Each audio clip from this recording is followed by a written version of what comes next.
Good morning. It is October 17th, I believe. We're going to clean off the combine. I've been doing a few things this morning. Got an auger drug home, which you've never really lived until you've pulled a 95-foot auger down some narrow gravel roads.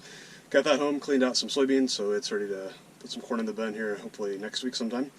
Now it's time to clean up the combine. So basically every day we kind of try to blow off as much of the dirt and dust as we can, where it collects in different pulleys and different spots, just because the dust both will throw off the balance on certain things and make things vibrate, and also since it's flammable or explosive in some cases, just to kind of reduce the fire hazard as well.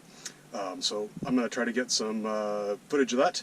Basically, if you ask me the least favorite things I have to do on the farm, this is probably at the top of the list, around the same level as cleaning out grain bins in the middle of the summer, and maybe slightly above crawling on top of grain bins to set up augers and things like that. But we'll try to get some video and you can see what a joy this task of being a farmer is.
So there we have it.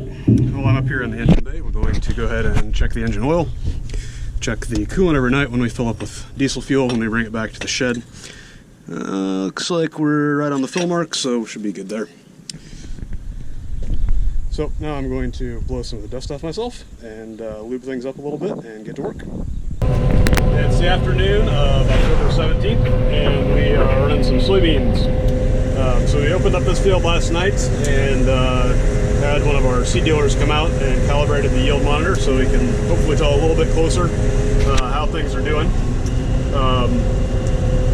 Got about half of the field done last night and just started here a little after lunch. Had a pretty heavy dew last night, so one of the things with soybeans, they will absorb moisture out of the air, so both the pods and stems will get tough, so hard to cut and thresh the soybeans out, and also the grain itself will take on moisture. So with any of the grain, we have standards as far as moisture and damage and splits and stuff like that too, but for soybeans the standard moisture, or the maximum moisture I guess, is 13% for most elevators, and then anything above that they dock you for, and anything below that you are you're basically your weight that you're harvesting off the field goes down and you're not selling the moisture. So it's fairly important or fairly useful to try to get the soybeans off as close to 13% as possible. We're at about 12 right now, so we're within grade but not too much below. But if you have, you know, some dry, sunny, windy days, several in a row, you can get down 8-9%. So you can be getting up, you know, 5 or 6% of your yield just by lost moisture. So once again, fairly important to get things out timely. I'm actually cutting through the middle of the field right now. The wind is blowing the opposite direction it was yesterday. So we're cutting through to get the chaff and stuff going the opposite direction of where we're going to be cutting, so that we don't have to run a bunch of that through the combine or have it plug up on the end of the head and stuff. So I'm just kind of going through right here where we switched varieties. You might have seen the little drawer, the terrace that we just went through also had some beans of a different color, which was a wet spot or some low areas we came back in and replanted a little bit where things didn't really come up, just with kind of some extreme weather that we had in May this year. But I'm going to have to turn around here, so I will cut off there. Since we're just getting started for the day, I'm going to kind of check and see how the combine's doing and kind of explain what we're looking for.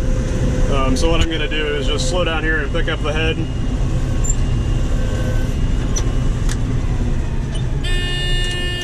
And then throttle down and get the separator stopped. So now we have crop in the combine that we can see, like, at different stages, if there's any soybeans left or how we're doing threshing things. So we're going to get out.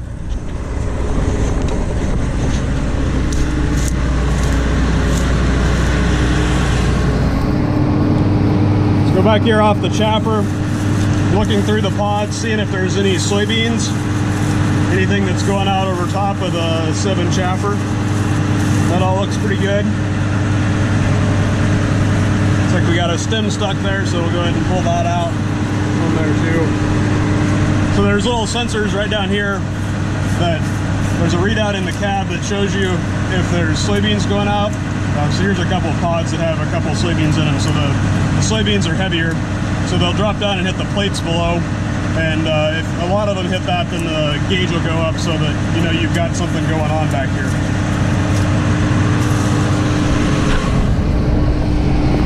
The next things we're going to check, we're going to look on the ground, see if there's any soybeans that we're either knocking off with the head or blowing out the back. So we're just going to kind of dig around and see if we see very many soybeans on the ground. There usually will be some, especially since we're using a conventional head or an auger head. Usually you'll knock off a few beans with the reel and potentially like get a few that you aren't getting totally cut off that are going under the head, which it looks like we maybe have a little bit, kind of a low spot there, maybe a tire track from a year before or something. And then normally the stems and stuff will go through a chopper that kind of chop them up, but since we slowed things down in a hurry, usually you'll kind of get a wad of stems that come out the back. So we're kind of looking here to see if there's any unthreshed pods, which those all look pretty good. Until the stems are still a little bit wet and kind of tough. That maybe have something to do with why we're leaving a little bit those lower pods yet, if we're bending those over instead of cutting them. Now we're going to go up and check the straw walkers. So that's basically where those stems we just looked at came from.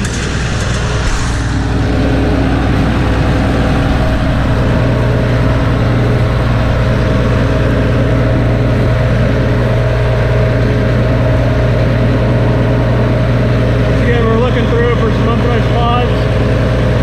There's one there.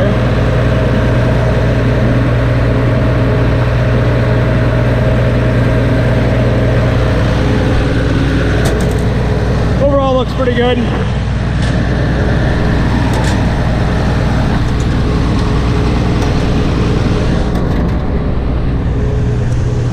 So that's right up by the engine, so sorry it's a little loud. So it looked pretty good on those stems on the straw walkers. Maybe are a little bit tough yet. Pods seem crispy, but maybe the stems are a little bit tough. Some of those lower pods might be a little bit tough yet. So what I'm probably going to do is close down the cylinder a little bit to try to get those last few beans out of there. But I think we should be able to run. Obviously the moisture is about where we want it to be. And since it's kind of a late harvest anyway, really want to be getting some things done here. So make a few adjustments, get back to work. Don't know how easy it'll be to see, but we've got a red-tailed hawk watching for mice coming out of the beans here. Pretty common to see, but this is the first one that I've noticed this year, I guess.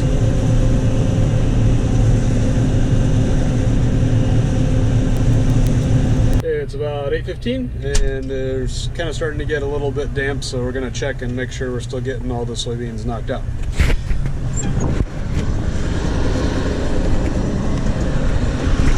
So the first thing we're going to look for is see if we're getting very many knocked out by the head, or yeah, by the head and by the reel. So there's a few on the ground, but nothing too crazy. Doesn't look like we're running over any pods, so that's good. Some of those stems are a little bit tough, but they're also on the ground, so that might not be a big deal. We'll turn on our handy dandy lights here. See what's coming off the back of the chaffer.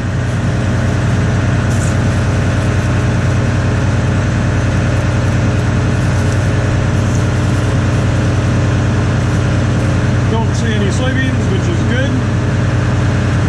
We'll pull the stems out of the loss sensors and the other spots back there.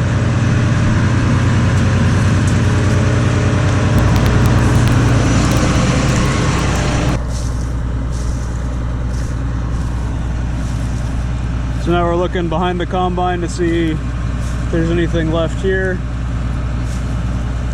Probably these stems have all been through the chopper, so even if they had beans on them, they would have got knocked out by now, but I don't see anything really on the ground, which is good. And now time to check the residue on the straw walkers.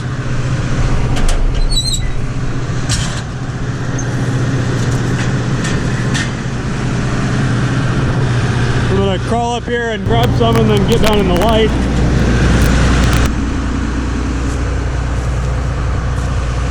So it looks like we're getting all the pods broke open. Don't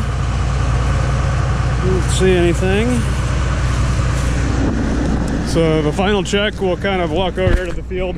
Sometimes I'll do this first, but the other thing that matters, so we're just kind of checking to see if the stems are still brittle or if they're getting tough. And then we'll also take and just kind of squeeze some pods and see if they're crispy, which they are. That was pretty low on the stalk, which usually the ones lower on the plant will get tough first. So I think we're in good shape. I'm just going to close up that access hatch, or the panel for the engine access there, and get back to running. Hey, camera maybe works. It's about a half hour later, and it seems like we're kind of getting tough. So we're going to try a little bit here just to kind of clean the stuff out of the combine, but basically the pods are still dry, but the stems are getting tough, so they're not cutting clean. And also the stuff on the ground being wet is kind of pushing behind the head.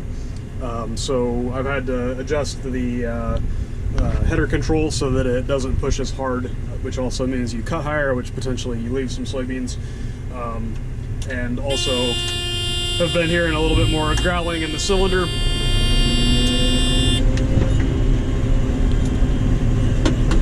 Which also is an indication that the crop is getting harder to thresh. I don't know if we'll hear any growling here in just a little bit that we're going to run before we call it a night and dump this on the cart. So they're like kind of instead of a nice even sound, you kind of get a grunt. There's another one. So that's just that there's stuff that's hard to thresh basically going through the cylinder. So we're gonna put the rest of this load on the cart and head for home. Hopefully it'll not be a heavy dew. We can get going halfway early tomorrow. It's kind of partly cloudy, so could be worse, could be better, but we're kind of on the downhill side now, so maybe we can get soybeans finished yet this week.